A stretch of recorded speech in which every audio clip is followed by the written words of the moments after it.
Hello and welcome friends. मैं हूं आपका अपना दोस्त मेहुल। और पिछले वीडियो में हमने बात की थी बेरिंग के माउंटिंग के बारे में। जो मेथड्स हम यूज़ कर रहे हैं, कोल्ड माउंटिंग और हॉट माउंटिंग, जिससे आपको स्टैंडर्डाइज टेक्निक से बेरिंग माउंट कर सकते हो। तो इस वीडियो में हम बात करेंगे कि बेरिंग माउंटिंग के बाद जो आपको सील इंस्टॉल करना है वो आप कैसे कर पाओगे।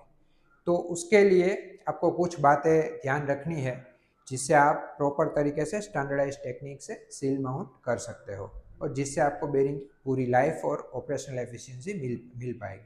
तो पहले आपको ये देखना है कि मार्केट में कौन कौन सी सील्स अवेलेबल है, और जब आप बेरिंग डिसमाउंट कर रहे हो तो उसमें कौन सी सील लगी हुई है। तो मार्केट में आप देखने जाओ तो कई तरह की सील्स अवेलेबल है, जैसे कि मेटल रेडियल शाफ्ट के लिए मेटल सील अवेलेबल होती है, वो स्प्रिंग के साथ और स्प्रिंग के बिना दोनों तरह से आती है। दूसरा है रेडियल शाफ्ट के लिए जो रबर बार के साइड लगा होता है, वैसे भी सील्स अवेलेबल होती है, वो भी स्प्रिंग के साथ और स्प्रिंग के बिना अवेलेबल है। तो ऐसी कई तरह की सील्स अवेलेबल है, लेकिन आपको ये तय करना है कि मैं कौन से सील यूज़ कर सकता हूँ। तो उसके लिए आपको सील्स की डिज़ाइन, उसके डायमेंशंस देखने होंगे कि कौन सी सील्स मेरे मशीन में पहले लगी हुई थी, कौन से मटेरियल की लगी हुई थी।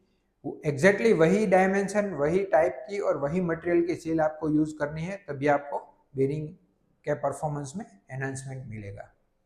अभी स्टील के इंस्टॉलेशन से पहले आप कौन कौन सी बातें ध्यान में रख सकते हो, जिससे आपको बेरिंग की ऑपरेशनल एफिशिएंसी और लाइफ ज़्यादा मिलेगी।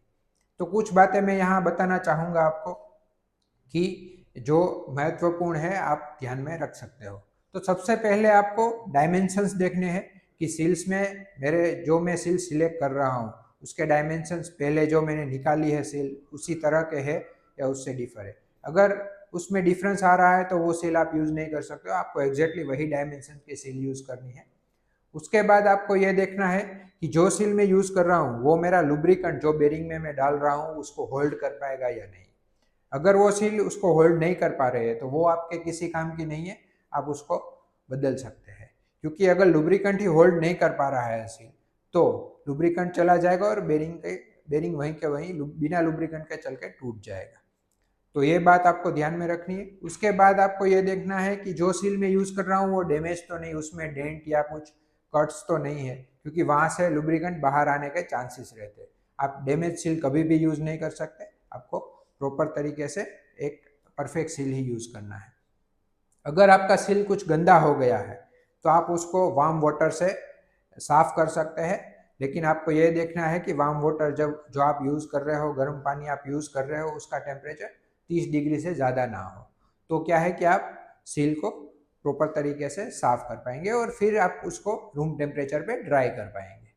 उसके बाद आपको ये देखना है कि आप जो साफ्ट और हाउसिंग यूज़ कर रहे हो, तो साफ्ट की आउटर डायमीटर और हाउसिंग के बोर में कहीं चेम्फर पे बर या कुछ कट्स मार्क तो नहीं है, जो आपको सील के इंस्टॉलेशन के दौरान सील को डैमेज कर सकता है। तो वो अगर कुछ ऐसा है तो आपको उसको प्रॉपर तरीके से रिमूव करना है, उसके बाद ही आप स्टील इंस्टॉल कर सकते हो। दूसरी बात यह है कि आपको शाफ्ट के एजेस और सील की जो लिप है उसको दोनों के जो चेम्फर्स है उसको राउंडेड करने हैं। कहीं पे भी नाइफ एज नहीं होनी चाहिए जो सील को कट या डेंट मार्क दे सकती है। और फिर सील के ऊपर आप थोड़ा लाइट लुब्रिकेंट यूज करके आप सील को इंस्टॉल कर सकते हो आसानी से। तो ये कुछ बातें हैं जो आपको ध्यान में रखनी है सील के इंस्टॉलेशन के दौरान, जो आपको मदद करेगी बेरिंग की लाइफ और उसके ऑपरेशनल एफिशिएंसी एनहांसमेंट करने की। आगे ऐसी और बातें करेंगे, इससे इसके लिए हम हमारे साथ जुड़े रहिए। तब तक हमारी चैनल को लाइक, सब्सक्राइब और फॉलो कर दीजिए। धन्यवाद। Thank you. Take care.